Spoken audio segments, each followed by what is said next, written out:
Hello and welcome to another Retro Crazy. In this one we're going to be looking at the Atari 2600 cartridges. Nice simple one this week. We're simply going to be looking at how to clean them. Now recently I actually found a brilliant shop here in Scotland in a place called Leven, a place called Pixel Planet Gaming, run by a really nice guy called Paul. Now these, believe it or not, are extras. I've got all these cartridges already. These are all duplicates. So I'm simply going to be cleaning these, making sure that they're in nice condition, because I'm going to go up and look at, well, seeing if Paul's interested in doing a trade. We'll see what he has and get something different for them. So they come in different shapes and styles. There's only really a couple of different styles here at the moment. You get the standard ones, which are Atari styled. This one is a Magic, so slightly different, but you also get US games and you get loads of different, subtly different shapes and styles, but they all do the same thing. Now these can stop working with age, and as you can see, these particular ones all have a trapdoor. These ones don't, and this one doesn't. So the original design by Atari had a trapdoor, and this acted as a dust cover, right? It protected the end of the circuit board from being damaged. Now if you take pretty much any small screwdriver and you can press down on the release mechanism, and this will drop down. Now this one's particularly dirty. I'll need to give it a good clean before it goes anywhere. But in there you can see the circuit board. So there you go. You can see the circuit board tucked away in there, double-sided, and this should spring up. Now this one will, with a tap, return, but what is supposed to happen is, nope, trust me to get two that don't want to work on their own. They are supposed to spring shut. So we're going to give all these contacts a clean and give the cases a clean, see what we can get off. So easiest ones are going to be these ones, the ones where we can actually see the contacts and the circuit board. Now all I'm going to use is the traditional cotton bud and some isopropyl alcohol. So spraying onto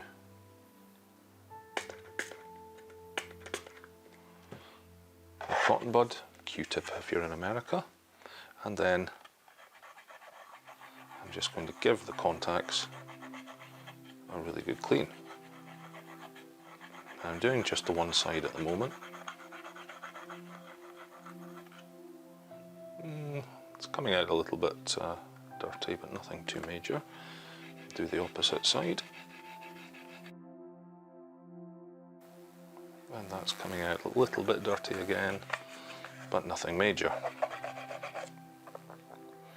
Now this has a little bit of damage on the label, so we can just push gently through. We'll do the same on that side. Gently pop it back through, and now I'm just going to clean that slot fully, get rid of any debris, any dust. There is something in there which I am Going to see if I can lift out.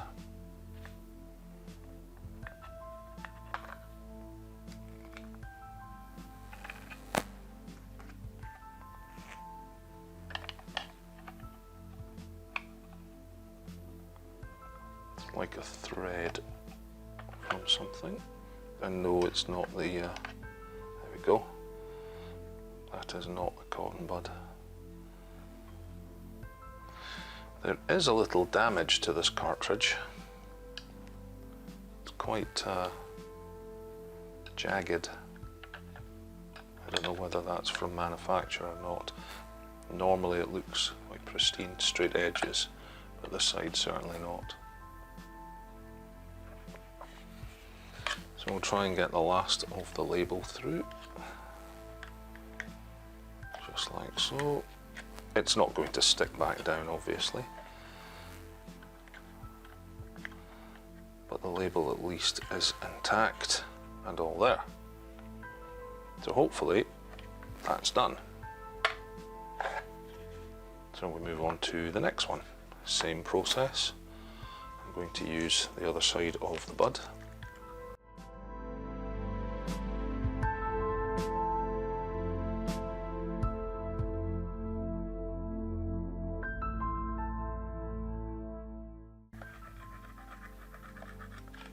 And this is the first thing you should do before you ever try and open your cartridge for any reason. The retaining screw is actually held underneath the main label. So to remove the circuit board out of the cartridge, you are going to have to damage the label. You might be able to use a heat gun and gently lift it off, but yeah, it's something you don't want to be doing. And that side has come out dirty as well. So now I've done that, again I'll just use this. And I know I said I'm going to go up and look at possibly trading these in for something else. However, the whole goal of this, the whole aim of what I do, is to keep these things alive. So if you don't spend the time and the effort and you just shove it up willy-nilly, it might work for a little while. It may then die, and then somebody else may just decide to, not worth the hassle or the bother. And that's not the point. So that one's nice and clean. And finally on to Firefighter.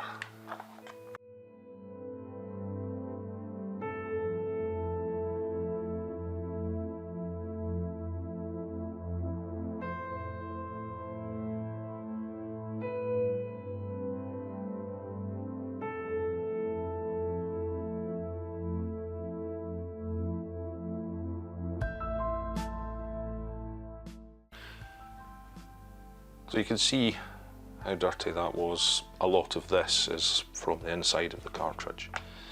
But for these grooves and the texture finish, I'm going to move on and I'm going to use a toothbrush. A toothbrush and some isopropyl alcohol is all that's needed.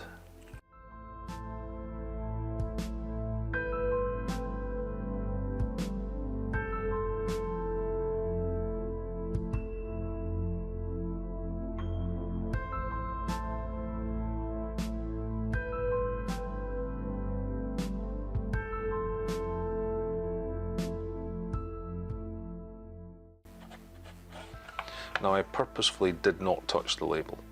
I'm not interested in using isopropyl on the label. I don't want to damage the labels. All I'll do is give the label, because it's very shiny on these, a little clean. Not 100% perfect, but much nicer than it was. So now on to the Atari styled with the dust cover. So I'm going to start off by actually giving the dust cover a clean.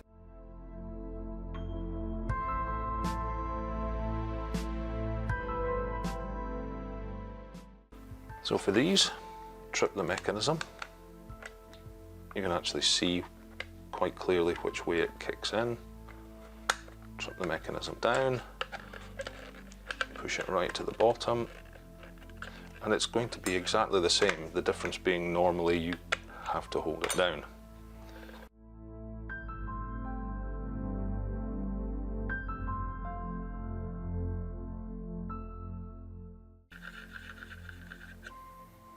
And you can see this one is particularly bad. Not used, used.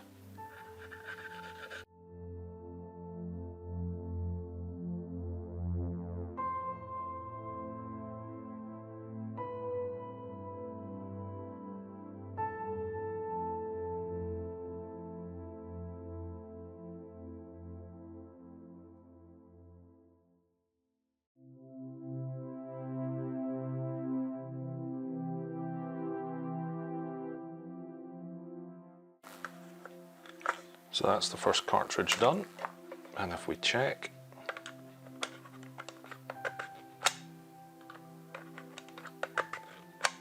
door's working perfectly. We move on to the next one.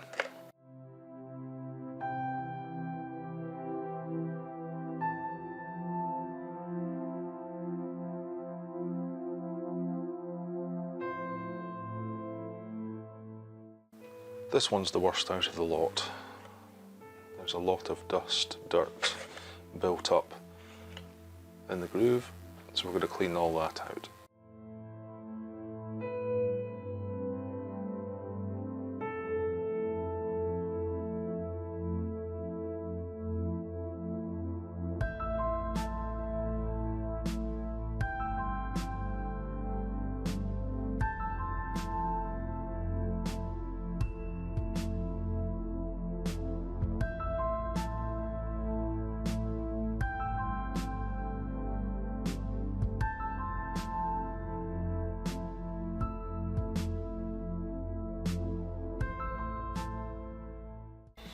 Nope, that's not coming off, so I'm not going to risk damaging it, I'm just going to leave it.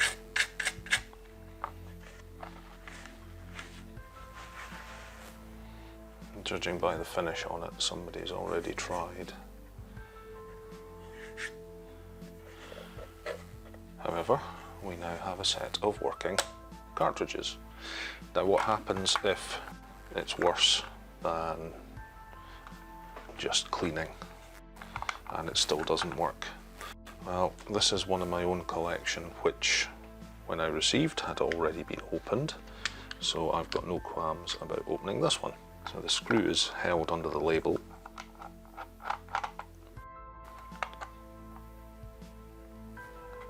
and with these it should just be a pop apart.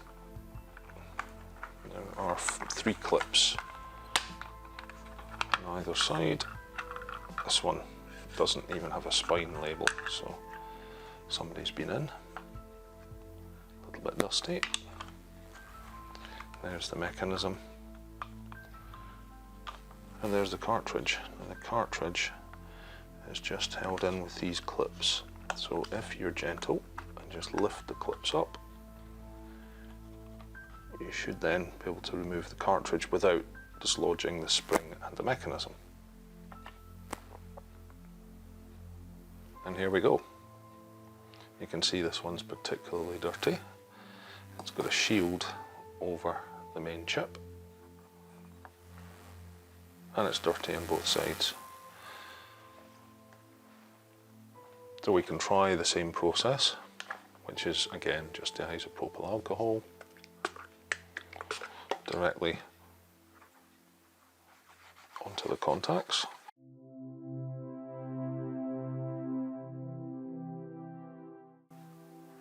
And now if I flip it over by comparison, much cleaner, not so clean.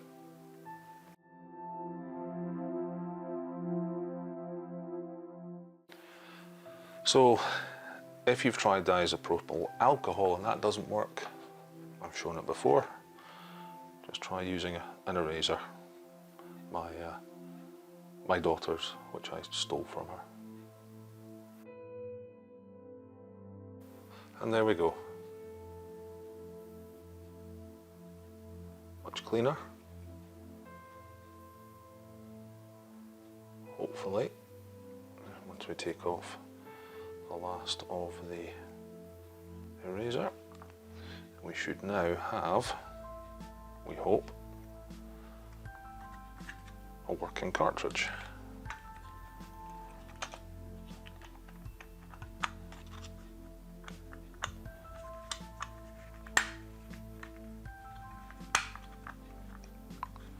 Clip it back in.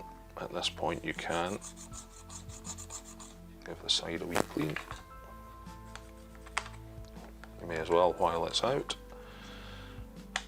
And then to pop it back together, line up the two halves and clip. Before you screw it, double check the mechanism is working. And then, final thing, in goes your screw and you're done. Last thing to do, let's test. So on to the testing. This is my own personal 2600 Junior, which I've had for a very long time. First retro console I decided to get. So I'm going to start off with the one that was dirtiest, which is Raiders of the Lost Ark.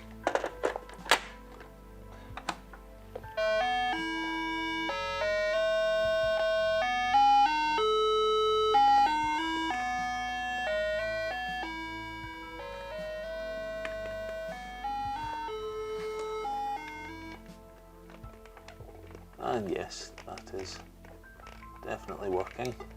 No idea what I'm supposed to be doing, but hey. I'm sure it'll become clear at some point. Or not. Okay, so Raiders of the Lost Ark working fine.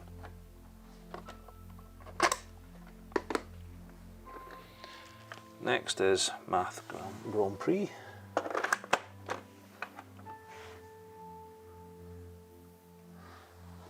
Oh look, we've got racing cars. Okay, that seems to be working, but again I've no idea what I'm supposed to be doing. It's selecting the menu at the top. And I think I've got a dodgy connection somewhere.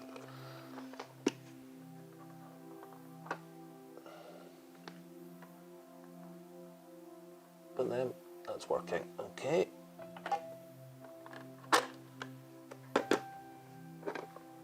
Next is dodge jump.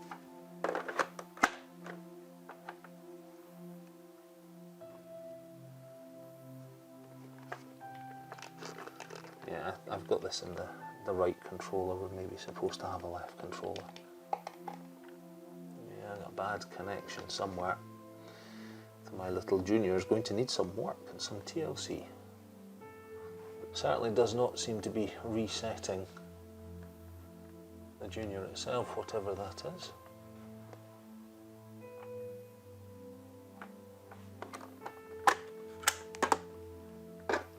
Next is Firefighter.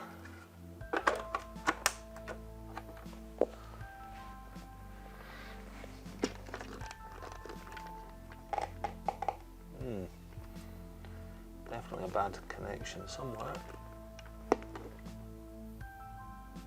And I'm going to guess it's on the power circuit. The power supply might need looked at. Okay, so I'll do this quickly for the final testing. Yep. That's working. I'll try swapping over to the left port as well.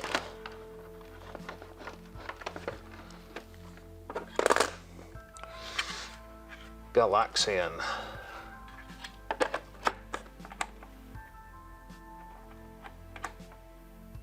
Might actually be the power switch.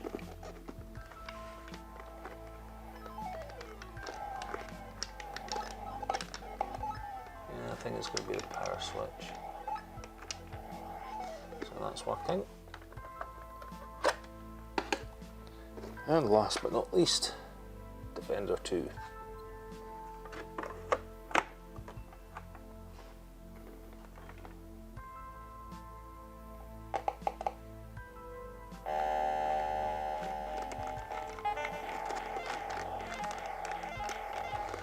And I'd say that's a yes.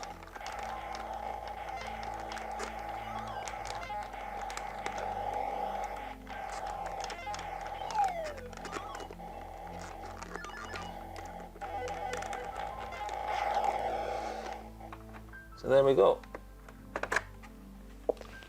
All those working rather nicely. Hopefully Paul will find some new homes for them, assuming he's interested in them. You'll find them on Facebook. I'll put the link somewhere along here. So thank you for watching. Until the next time, see you later.